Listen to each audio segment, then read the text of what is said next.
All right. This week's discussion was about the models of pedagogy, the dimensions of pedagogy, the social culture, didactic pedagogy as felt subjectively, analyzing didactic pedagogy part one, analyzing didactic pedagogy part two, and didactic pedagogy today. Well, in the section models of pedagogy, we went over the three main models of pedagogy, which is didactic pedagogy, authentic pedagogy, and reflexive and transformative pedagogy. It was just a review over the previous sections where we learned these types of pedagogy. And didactic pedagogy is routines, consumption, resuscitation, and memory tests, which is basically a traditional routine like exam testing. Authentic pedagogy is more learner centered, real life experiences, so it engages the learner with real life events. And reflexive and transformative pedagogy is more problem solving, designing engagement, shared agency, co-designing, making and producing knowledge. So it's more passion driven. It's probably the most current um, type of pedagogy that we live in today.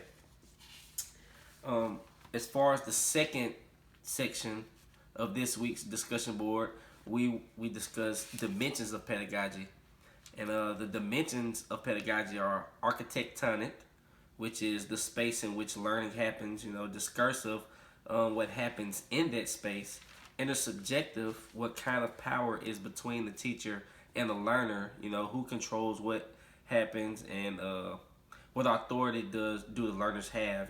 What authority do teachers have? So it's different for each type of pedagogy. When also another dimension was social culture, who's present, what kinds of ideas, expressions do they bring to the table, and what is allowed to and not to be expressed. Proprietary, that's who's in control of the space. It is the space free of or control or closed environment. Epi, Epistemological, ways of knowing the world. What is included within the world? Is knowledge given, or do you have to explore on your own, and has an impact the experience for the learner? And then finally you have pedagogical, and that is what instructional choices are made in didactic pedagogy, authentic pedagogy or reflexive and transformative pedagogy. And also you have moral. That's what's the underlying mission, the main purpose of any learning environment. The third section of this week's discussion was didactic pedagogy as felt subjectively. In this video, it analyzed didactic pedagogy and the 8 dimensions it holds one by one.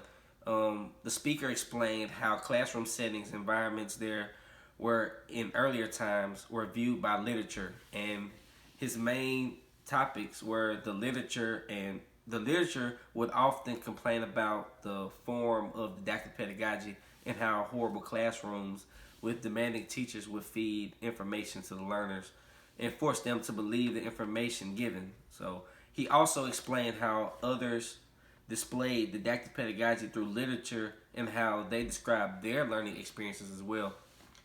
The fourth section within this week's discussion was analyzing didactic pedagogy, and this is the part one.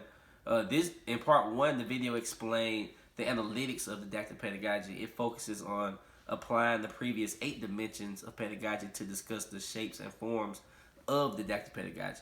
All dimensions have different analytics, but the most intriguing to me was architectonic, and it basically analyzes how the shape and order in which a classroom is designed can affect the volume in which learners can hear the instructor. Also, it can affect visual learning as well. And I thought that was interesting because it explained to me why teachers made or rearranged the rooms that they did back when I was in elementary school and in college today. The fifth section was about didactic pedagogy, and this was part two of analyzing didactic pedagogy.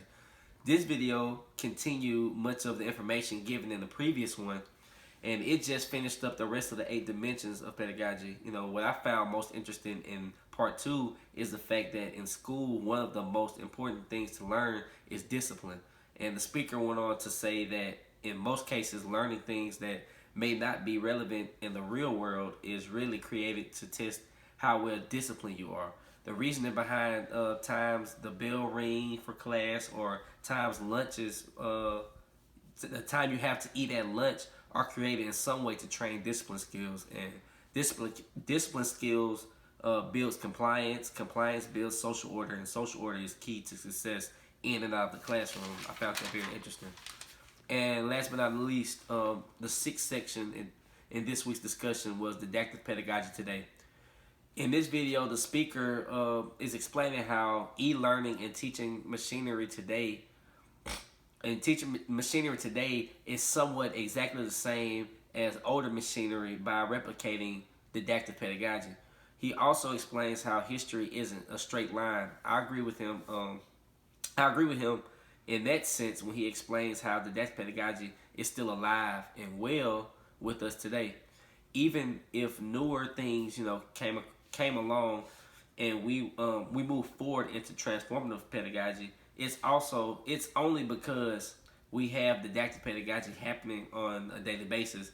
In most cases today, we primarily understand how to do things by someone actually telling us directly how to do so, and that is a form of didactic pedagogy. We live in that today. So I found those six topics this week to be very interesting. I feel like I took my time with majority of the work.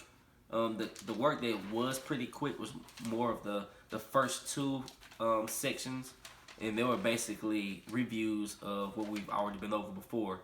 But other than that, this week's discussion board was really interesting, and I enjoyed it. Thank you.